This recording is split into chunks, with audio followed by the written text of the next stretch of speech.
Hey there fellow Planeswalkers, I'm Justice, aka Gatewatcher, and this video is brought to you by viewers like you, so please drop a like, hit that subscribe button, and check out my Patreon for additional content. You can also help by shopping my online merch store on Threadless. Thanks for your support. Alright, let's get into it.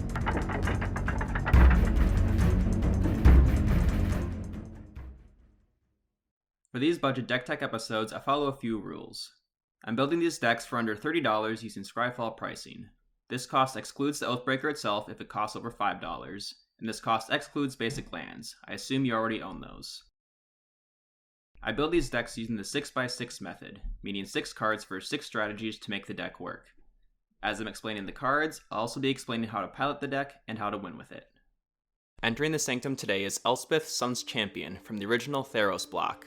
Elspeth has spent the majority of her life fighting in an endless search for peace. She spent her childhood as a prisoner of Phyrexians.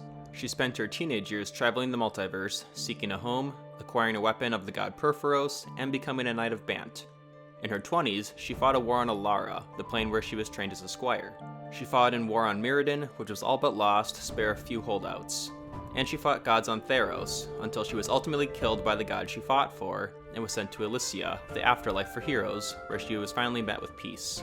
Though most recently, her time in the underworld was brought to an end. She defeated Heliod, her former deity, at the gates of the underworld, and now is free in the multiverse to continue her search for peace.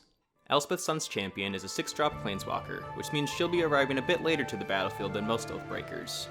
Her +1 ability creates 3 1/1 white soldier tokens, and her -3 ability destroys all creatures with power 4 or greater, meaning no matter what, her entry onto the battlefield will be a dynamic one. Her -6 ultimate grants an emblem that gives creatures we control +2/+2 and flying. This is a Planeswalker that serves well as a lord to a go-wide strategy. The signature spell paired with her is Akroma's Will.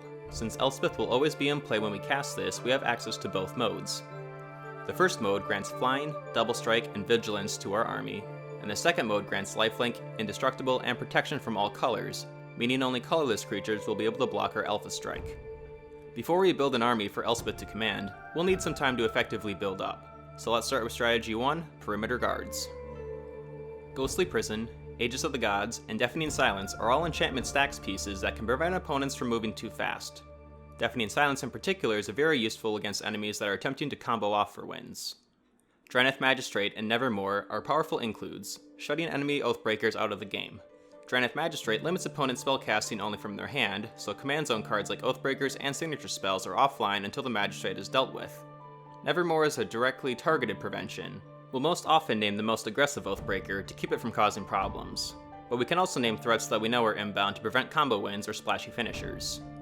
Lastly, there's Orzhov Advocist, a strong political creature that incentivizes our opponents to attack each other while we build up. It reads, at the beginning of our upkeep, each player may put 2 1/1 counters on a creature they control. If they do, creatures they control cannot attack us or Planeswalkers we control until the next turn.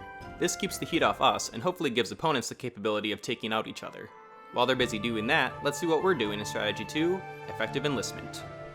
Starfield Mystic makes our many enchantments 1 generic mana cheaper, helping us set up faster. Daxos, Blessed by the Sun, proves to be an effective defender and steadily grants us life gain, and is also a bit of a flavor include as he and Elspeth have a relationship in lore. Idol of Oblivion can get us extra cards if we created a token during the turn, or can create a 10/10 Eldrazi token if we have the 8 mana available later in the game. Mobilization and Arcana Sun's Grace are where the enabling tokens will start to come from. Mobilization grants our soldiers Vigilance, which is an extremely powerful keyword in Oathbreaker, and can create a 1/1 soldier if our mana isn't spent better elsewhere. Arcana Sun's Grace will create a 2/2 flying Pegasus every time an enchantment enters our side of the battlefield, and additionally grants them lifelink. Court of Grace introduces Monarch to the game, giving us additional card draw, and gives us creature tokens at our upkeep, either a 4/4 Angel if we are the Monarch, or a 1/1 soldier if we are not. Raising an army is strenuous on resources, so let's see what we can influence in Strategy 3, Controlling Vassals. Birth of Meletis and Knight of the White Orchid are good ways to grab planes from our library, while Endless Atlas utilizes those collective planes to accumulate additional card draw. Angelic Ascension and Conclave Tribunal are our spot removal pieces, targeting permanents that endanger our game plan. Lastly, we have Surveyor's Scope, which can ramp our land base up immensely. This artifact reads, tap and exile Surveyor's Scope. Search your library for up to X basic land cards, where X is the number of players who control at least 2 more lands than you. Put those cards onto the battlefield, then shuffle your library. If we time this activation well, we can get 3 additional lands against our opponent's boards, greatly propelling our game plan. This deck can survive sitting at 2 lands for a few turns, so holding out at 2 and waiting for opponents to get to 4 lands can swing us into surpassing their mana outputs.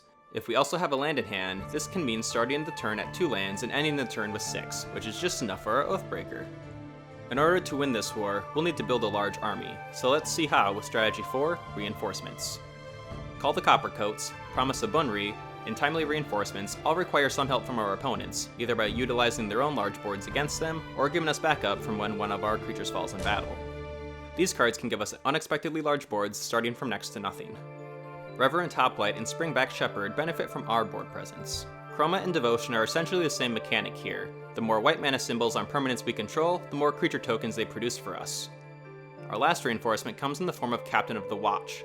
This 6-drop gives us 3 soldier tokens, and a 3/3 lord that gives other soldiers +1/+1 and vigilance, powering up our side of the field. This theme is going to continue in strategy 5, Permanent Training. Our little tokens need some beefing up to be threatening. Intangible Virtue, Glorious Anthem, and Honor the Pure do just that, giving +1/+1 boosts to our creatures.